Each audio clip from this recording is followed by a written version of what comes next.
آندونه تبصرې او مرکې ستاسو نظر تر تاسو، ستاسو تحلیل.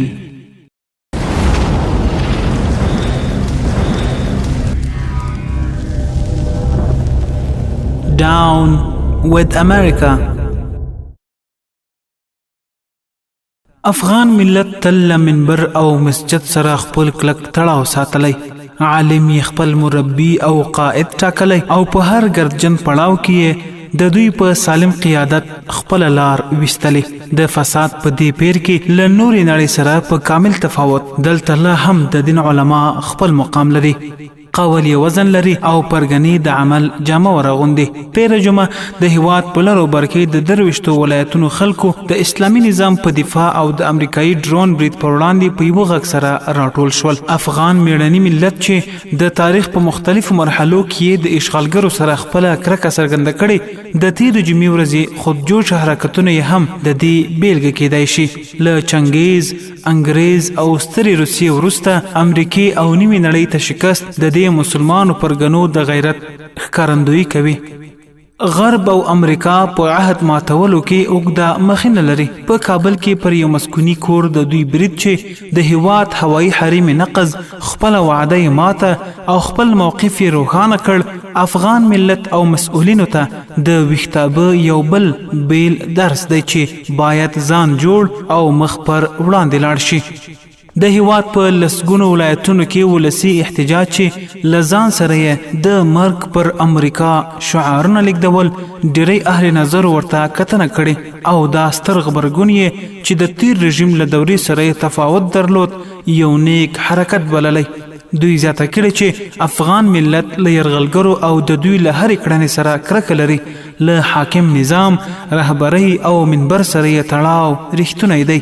دا چې ولس او اهل قلم په دې مورد څه وایي، موږ یې څو بیلګې او عیني صحنې ستاسو مخې ته ږدو.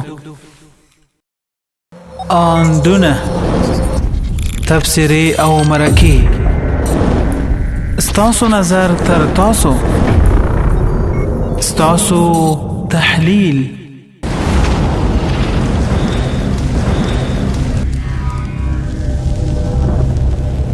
Down with America.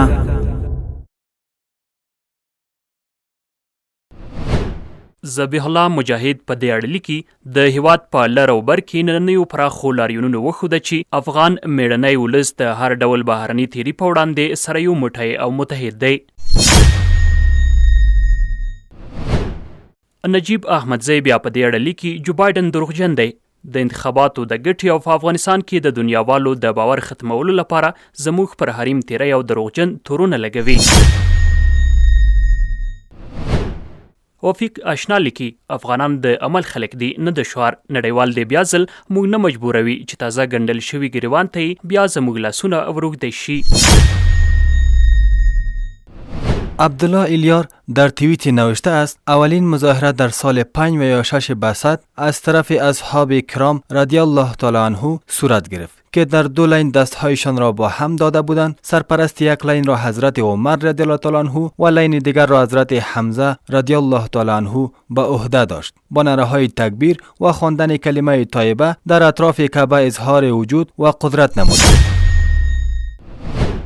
حافظ نوید نیز در توییتی نوشته است آمریکا نه تنها دشمن مکار و غدار افغانها است بلکه دشمن صفاک بشریت است. کشورهایی که حامی و هم پیمان این اژدهای فروکش است در حقیقت هر دو مجرم هستند.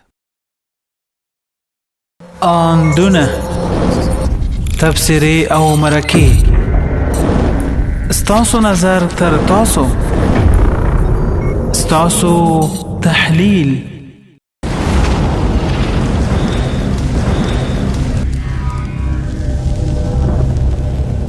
Down with America.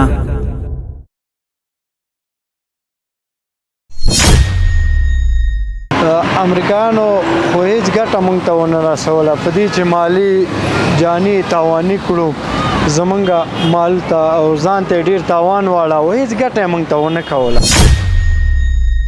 څه شی ونه کړل، چاپې دوی واچولې، سپیانو باندې روزانه د اطراف ښځې وخوړلې، زنانه مردانه خلک ورته شهیدان کړل. نور ذاتي څه شی وکړي، بمبارونه یې وکړل، کورونه یې در په در کړل. روزانه دا د امریکا موږ ته دغه پایده را رسېدلې وه. آندونه، تبصرې او مرکې، ستاسو نظر تر تاسو، ستاسو تحلیل.